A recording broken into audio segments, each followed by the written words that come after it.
여러분, 우리가 신앙생활 하면서 가장 많이 들어왔던 말 가운데 하나가 우리가 예수 믿으면 우리 안에 두려움이 사라진다라는 말입니다.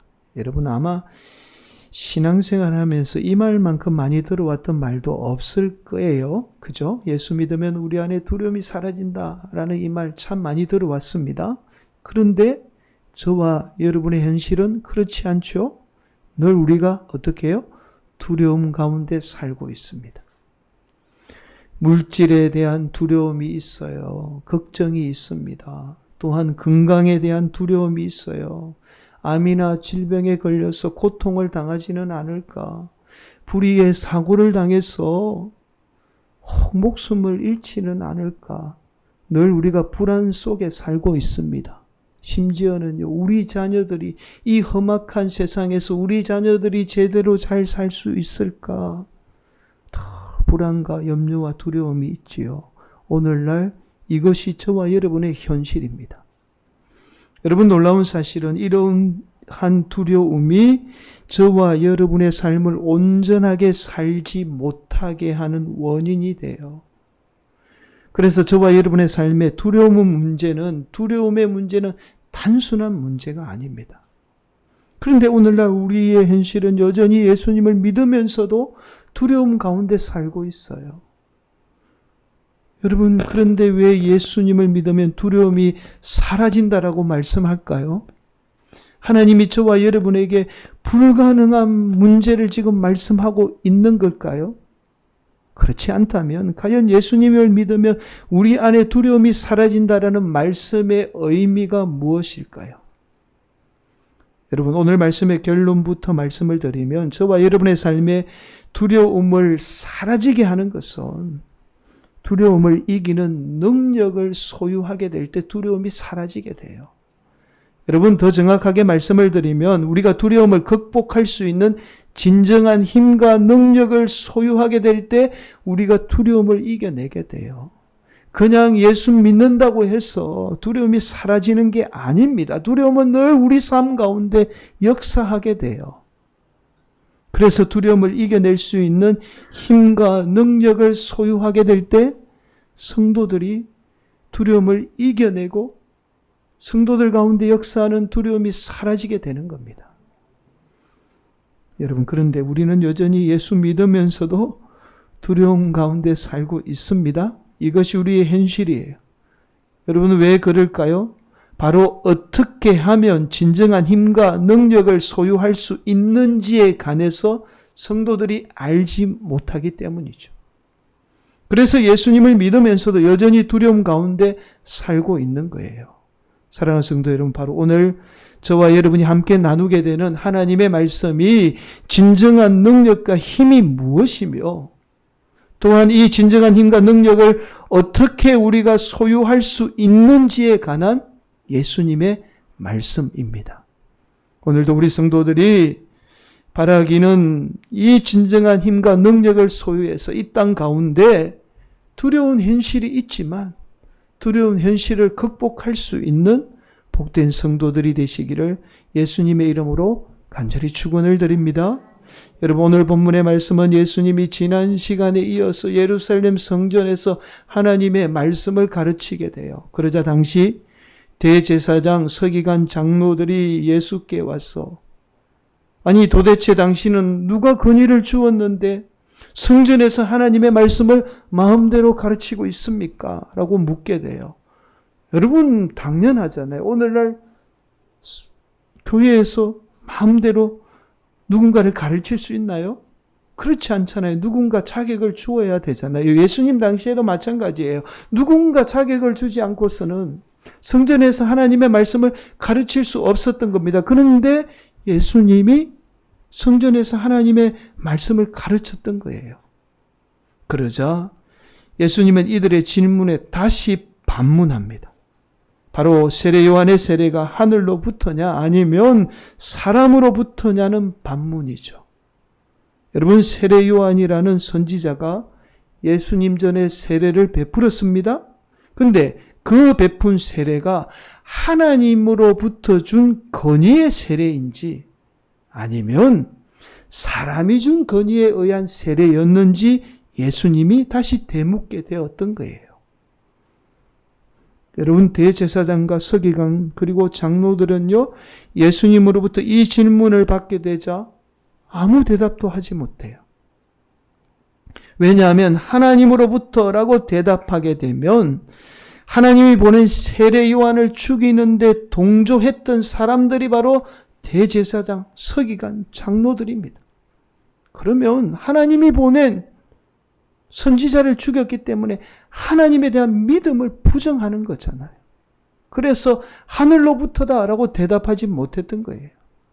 반면에 사람으로부터라고 대답하게 되면 많은 사람이 세례 요한을 하나님이 보낸 선지자로 믿었기 때문에 세례 요한은 하나님이 보낸 사람이 아니야, 그냥 사람입니다라고 그렇게 대답하면 많은 사람들의 믿음을 부정하게 되는 거예요. 그래서 사람들이 두려워서 아무 대답을 하지 못했던 겁니다. 그러자 이들이 아무 대답도 하지 못하자 예수님도 이들의 질문에 아무 대답도 하지 않습니다. 그리고 예수님은 이들의 대답 대신에 하나의 비유를 말씀하게 돼요. 그 비유가 바로 포도원 농부에 관한 비유입니다. 여러분, 이런 내용이에요. 한 사람이 포도원을 만들어서 농부에게 세를 주고 먼 타국으로 가게 됩니다. 그리고는 때가 되어서 포도원에 세를 받기 위해서 자신의 종을 보내게 되죠. 그런데 농부들은 마땅히 주어야 할 세임에도 불구하고 주인이 보낸 종을 때리고는 아무것도 주지 않은 채 그냥 되돌려 보내게 돼요. 주인은 그렇게 몇 번에 걸쳐서 종을 보내게 됩니다. 그러나 그때마다 종들은 똑같이 빈손으로 돌아오게 돼요. 그러자 이번에는 주인이 혹 자신의 사랑하는 아들을 보내게 되면 그래도 다르게 대우하겠지, 내 아들이니까. 그래서 자신의 사랑하는 아들을 보내게 됩니다. 그런데요, 주인의 기대와는 달리 이번에는 농부들이 더 악한 일을 벌이게 돼요. 바로 주인의 아들을 그 자리에서 죽이고 맙니다. 왜냐하면 포도원의 상속자인 아들을 죽이게 되면 포도원이 영원히 자신들의 걸로, 자신들의 것이 될 걸로 생각을 했던 거예요. 그래서 아들을 죽이게 된 겁니다. 여러분, 그러자 주인은 너무 화가 난 나머지 포도원 농부들을 포도원에서 다 내쫓게 돼요. 여기서 그치지 않습니다. 악한 농부들을 다 진멸하게 되죠. 여러분, 결국 이 포도원 농부의 비유는 이스라엘 백성들이 하나님의 아들인 예수님을 죽이게 되자 그 결과로 우리가 지난 시간에 나누었잖아요. 이스라엘 백성들은 비참한 최후를 맞이하게 된다는 예수님의 비유의 말씀입니다. 사랑하는 성도 여러분, 오늘 본문의 말씀은 대제사장, 서기관, 장로들의 질문을 통해서 왜 저와 여러분이 하나님으로부터 주어지는 건의로 이 땅을 살아야 하는가에 관한 예수님의 말씀입니다. 여러분, 먼저 4절 한 번 더 살펴보도록 하겠습니다. 4절은 이렇게 말씀해요. 함께 봉독합니다. 요한의 세례가 하늘로부터냐 사람으로부터냐. 여러분, 4절 말씀은 대제사장, 서기관, 장로들이 예수님에게 도대체 어떤 건의로 성전에서 하나님의 말씀을 가르치느냐라고 묻게 되자 예수님이 다시 이들에게 반문한 질문이잖아요. 세례요한이 베푼 세례가 하나님이 준 건의로 세례를 베푸게 되었는지 아니면 사람이 준 건의로 세례를 베풀게 되었는지에 관한 예수님의 반문입니다. 여러분, 먼저 우리는 이 권위라는 말이 어떤 말인지 알 필요가 있어요. 여러분, 원문에 의하면, 헬라 원문에 의하면 이 권위라는 말이 엑수시아라는 단어입니다. 그러니까 우리가 흔히 알고 있는 능력이라는 말이에요. 근데 이거를 이제 권위로 이렇게 번역을 하고 있습니다. 여러분, 사실 어떤 능력이나 힘이 있어야 권위가 주어지게 되는 거잖아요. 결국 오늘 본문의 말씀은 어떤 능력이나 힘에 관한 말씀입니다. 결국 오늘 본문의 말씀은 저와 여러분에게 주어지는 힘과 능력은 두 가지가 있다는 사실을 지금 말씀하고 있는 거예요. 하늘로부터죠. 즉 하나님으로부터 주어지는 권위입니다. 힘과 능력이 있고, 반면에 세상이에요. 사람이라고 할 수 있겠죠. 사람으로부터 주어지는 권위예요. 힘과 능력이 있다는 사실을 지금 말씀하고 있는 겁니다. 여러분, 하나님으로부터 주어지는 권위이죠. 힘과 능력과 사람으로부터 주어지는 권위는 똑같이 힘과 능력이 있어요. 이건 여러분 둘 다 부정할 수 없는 사실이에요. 둘 다 똑같이 힘과 능력을 가지고 있지만 하나님으로부터 주어지는 힘과 능력과 사람으로부터 주어지는 힘과 능력은 많은 차이가 있습니다. 똑같은 힘과 능력은 있지만 차이가 있다는 사실이에요. 먼저 사람으로부터 주어지는 권위는 사람으로부터 주어졌기 때문에 반드시 사람을 두려워하게 됩니다. 여러분, 오늘 본문에 나오는 대제사장, 서기관, 장로들만 봐도 이 사실을 너무나 잘 알고 있어요. 잘 알 수 있습니다. 여러분, 당시 대제사장은 무소불위의 권력을 가진 단 한 사람이에요. 대제사장은 한 번 되면 죽을 때까지 한 사람만 대제사장입니다. 그래서 누구도 두려움의 대상이 될 수 없는 존재예요. 오늘날로 치면 가톨릭 교회의 교황 정도라고 보시면 돼요. 그만큼 권력과 힘을 가진 존재가 바로 당시의 대제사장입니다. 여러분, 예수님 당시 이스라엘은 신정국가죠. 신에 의해서 다스려지던 나라입니다. 그런 신정국가에서 신을 대변하는 대제사장은 곧 신과 같은 존재입니다. 그런데요, 놀랍게도 오늘 본문에 의하면 사람들이 두려워서 제대로 된 대답조차 하지 못합니다. 왜냐하면 앞서서 말씀을 드렸듯이 사람으로부터 나오는 권위이죠. 힘과 능력은 오히려 사람을 두려워하게 돼요. 곧 이 말은 세상을 두려워한다라는 말씀입니다. 여러분, 오늘날 우리 성도들이 예수 믿으면서도 여전히 두려워하는 이유가 바로 여기에 있어요. 이 세상으로부터 오는 권위를 갈망하기 때문에 세상이 두려울 수밖에 없는 겁니다. 반면에 하나님으로부터 주어지는 권위이죠. 힘과 능력은 사람을 두려워하지 않고 오히려 세상을 두렵게 만듭니다. 바로 오늘 본문의 예수님이 이 사실을 잘 보여주고 있습니다. 여러분, 우리가 너무나 잘 알고 있듯이 예수님은 사람들이 두려워해야 할 조건을 하나라도 가지고 있는 분이 아니에요. 여러분, 배운 것도 없잖아요. 가진 것도 없어요. 배경이 좋은 것도 아닙니다. 그렇다고 예수님 뒤에 보이는 힘이 존재하는 것도 아니에요. 오히려 사람들에게 조롱과 무시를 당한 조건이 더 많은 분이에요. 그렇잖아요. 이런 예수님을 누가 두려워하겠습니까? 그런데도 당시 최고의 힘과 권력을 가졌던 대제사장, 서기관, 장로들이 지금 예수님을 두려워하고 있습니다. 여러분, 이처럼 하나님으로부터 주어지는 권위는 세상을 두렵게 만듭니다. 여러분, 그렇다면 우리는 이런 의문을 갖게 되겠죠. 과연 그렇다면 어떻게 하면 저와 여러분이 하나님으로부터 주어지는 권위이죠, 힘과 능력을 소유할 수 있을까라는 거예요. 여러분, 바로 이 말씀이 이어서 나오는 비유의 말씀입니다. 포도원 농부의 비유의 말씀에 나와요. 여러분, 포도원 농부의 비유는 예수님에 관한 비유의 말씀이에요. 결국 예수님처럼 하나님 말씀에 순종해서 희생과 섬김의 삶을 살게 될 때 하나님으로부터 주어지는 권위입니다. 힘과 능력은 저와 여러분에게 주어지게 돼요. 단순한 원리 같지만 결코 다를 수 없는 말씀이잖아요. 여러분, 예수님이 목숨을 바쳐서 인류를 위해서 섬겼기 때문에 예수님만큼 권위 있고 능력 있는 존재가 이 세상에 없어요. 여러분, 타인을 위해서 목숨을 바친 많은 분이 존재합니다. 그러나 그 타인을 위한 희생과 섬김은 가족이나 혹 민족이나 동족 간에 한정되어 있어요. 여러분, 우리 역사 가운데도 우리 민족을 위해서 목숨을 바친 분들이 많이 있잖아요. 그러나 예수님처럼 인류를 위해서 자신의 목숨을 바치며 섬기신 분은 오직 예수님밖에 없습니다. 역사상 예수님이 유일해요. 그래서 예수님이 이 땅의 진리이자 힘과 능력일 수밖에 없는 거예요. 사랑하는 성도 여러분, 저와 여러분들도 마찬가지입니다. 저와 여러분이 어느 공동체에 속하든지 간에 그 공동체를 섬기는 것만큼 그 공동체 안에서 보이지 않는 권위는 여러분에게 주어지게 됩니다.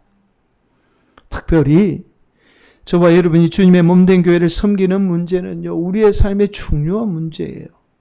오늘날 성도들에게 주님의 몸된 교회를 섬겨야 합니다라고 말씀을 드리면 대부분 성도들이 이렇게 대답해요. 아니, 우리가 교회를 섬기지도 않아도 잘 살고 있는데 왜 굳이 교회를 섬겨야 합니까? 사랑하는 성도 여러분, 그러나 그렇지 않습니다. 저와 여러분이 주님의 몸된 교회를 위해서 희생하고 섬기는 문제는 단순히 우리가 이 세상에 복을 받는 문제를 떠나서 우리가 볼 수 없는 진정한 영적인 권위를 부여받게 돼요. 하나님이 예수님에게 준 그 능력과 힘이 우리가 예수님처럼 순종하며 희생하며 섬기게 되면 그 하나님이 예수님에게 준 그 능력과 놀라운 은혜를 우리에게 부여주게 된다는 말씀이에요. 오늘날 성도들이 이러한 영적인 힘과 능력을 소유할 수 있는 통로를 잃어버린 거예요. 교회를 통한 희생과 섬김의 통로를 다 잃어버린 겁니다. 그래서 오늘날 성도들이 진정한 힘과 능력을 소유하지 못하고 자꾸만 세상을 두려워하며 살고 있는 거예요. 사랑하는 성도 여러분, 이것이 바로 우리 성도들이 가져야 할 진정한 힘입니다. 저와 여러분의 희생과 섬김을 통해서 진정한 힘과 능력을 소유하게 될 때 저와 여러분은 세상을 두려워하지 않고 오히려 세상이 저와 여러분을 두려워하게 됩니다. 여러분, 이 사실을 잘 알 수 있는 인물이, 대표적인 인물이 구약의 다윗이에요. 여러분, 당시 이스라엘의 왕이었던 사울은 이스라엘 땅에서 이만한 인물이 없다고 평가받을 정도로 아주 뛰어난 인물입니다. 집안도 좋아요. 인물도 좋고 또 많이 배웠어요. 그래서 여러분, 이스라엘의 초대 왕이 된 겁니다. 여러분, 아무나 초대 왕이 되진 않잖아요. 그래도 남들이 볼 때 좀 볼만한 게 있는 사람이 초대 왕이 되잖아요. 그렇게 사울이 초대 왕이 된 겁니다. 그러나 사울 왕이 끊임없이 사람으로부터 나오는 권위를 갈망해요. 즉 세상의 힘과 능력을 갈망합니다. 그러다 나중에는요, 한낱 어린 소년에 불과한 다윗마저도 두려워하게 돼요. 여러분, 성경은 이렇게 말씀하죠. 사무엘상 18장 29절 말씀이죠. 사울이 다윗을 더욱 두려워하여 평생의 다윗의 대적이 되니라. 이때 다윗의 나이가 10대에 불과했어요. 사울이 사람으로부터 나오는 권위를 갈망하게 되자 한낱 어린 소년에 불과한 다윗마저도 두려워했던 겁니다. 여러분, 이스라엘에 뛰어난 장수들이 많잖아요. 정말 힘 있는 장수들이 많아요. 두려워해야 될 대상이 많잖아요. 그런데 지금 사울이 한낱 어린 소년을 지금 두려워하고 있는 거예요. 여러분, 한 나라의 왕이 어린 소년을 두려워하니 이스라엘 백성들이 그 소년을 주목하겠습니까? 주목하지 않겠습니까? 당연히 주목하죠. 이스라엘 백성들이 두려워하죠. 여러분, 결국 다윗이 왕이 되는데 결정적인 역할을 한 인물이 바로 사울입니다. 사랑하는 성도 여러분, 이것이 바로 우리가 하나님으로부터 오는 권위죠. 힘과 능력을 갈망해야 하는 이유예요. 하나님으로부터 주어지는 힘과 능력은 세상의 힘과 능력을 가진 자를 오히려 두렵게 만듭니다.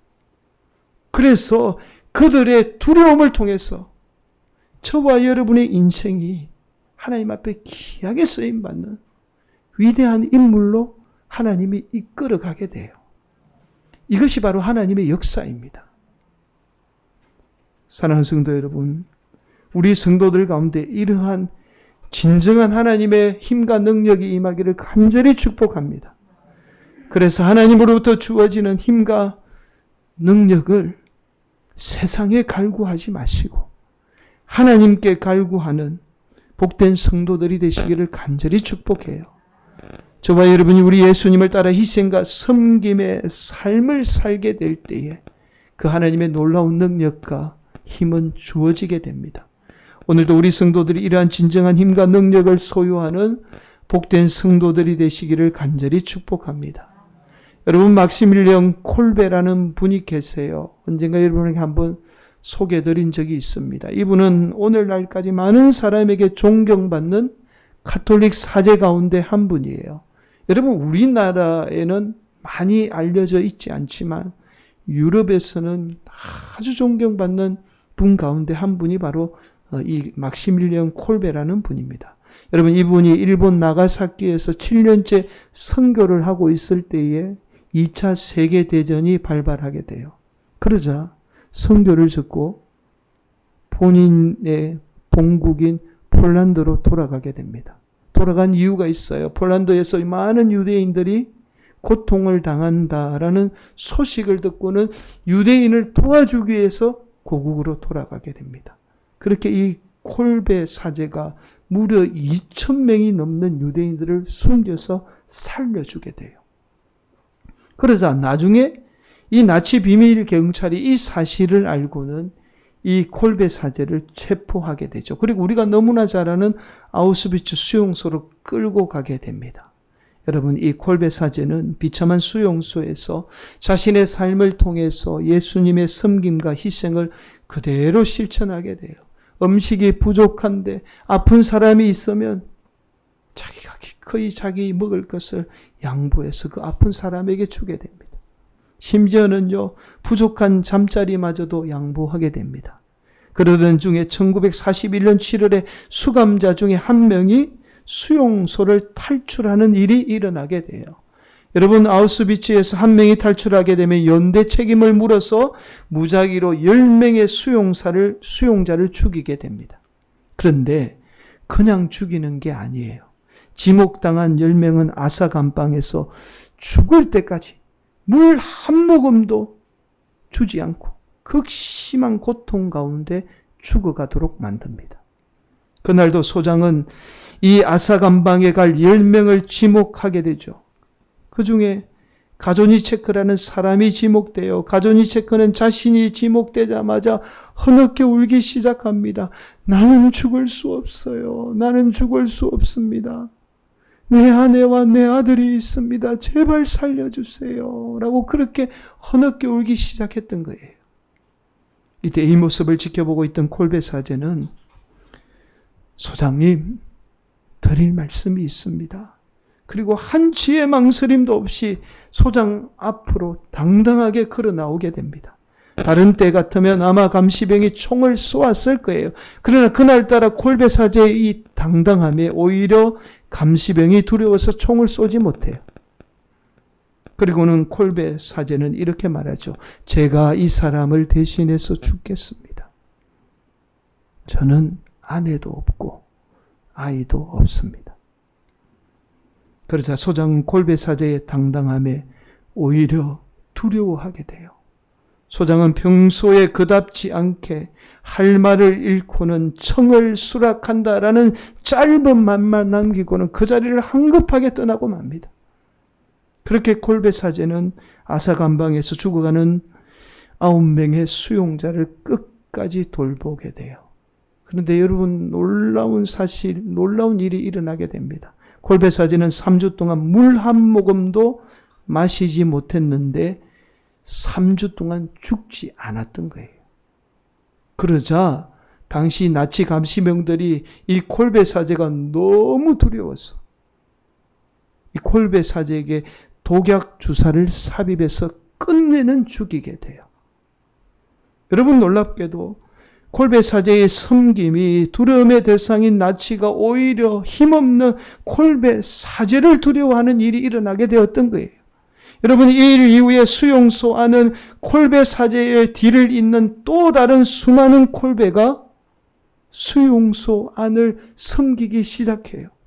여러분, 이전만 해도 아우슈비츠 수용소는 서로 유대인이 살려고 서로 고자질하고 서로 미워하는 그런 곳이었습니다. 그런데 콜베 신부가 자신의 삶을 통해서 희생과 섬김의 삶을 실천하게 되자 거기에 도전받은 수많은 수용자들이 자신이 서로 콜베를 자처하며 많은 사람을 섬기게 되었던 겁니다. 그러자 더 이상 그들에게 나치는 두려움의 대상이 될 수 없었던 거예요. 여러분, 더 놀라운 사실은 이런 콜베 사제의 섬김과 희생이 결국에는 콜베 사제를 성자의 반열에 올려놓게 됩니다. 우리 기독교는 그런 게 없잖아요. 그런 전통이 없잖아요. 그런데 가톨릭에는 성자라는 전통이 있잖아요. 지금도 이 콜베 사제를 성자로 지금 추앙하고 있어요.